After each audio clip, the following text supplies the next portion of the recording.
Yeah, we wrote the song with Holly from Adwaith. Me and Seb wrote the music and then we sent it over to Holly and then she put her twist on it. So the first lyric is Codian Bore, Diavel ar de Gefn. So that is when you wake up in the morning and the devil's already on your back, and that essentially means all the negative thoughts, and they're already on you when you wake up.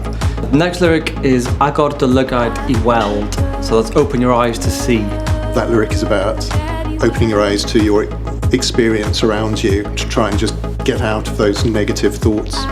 So the next set of lyrics is Paid a Dilyn Fi, which means don't follow me. It's about having this kind of anxiety on your back. It's like just trying to escape it, and Holly's kind of rendition of it, it's kind of quite pleading. She's really trying to escape it. Just really makes the song, I think.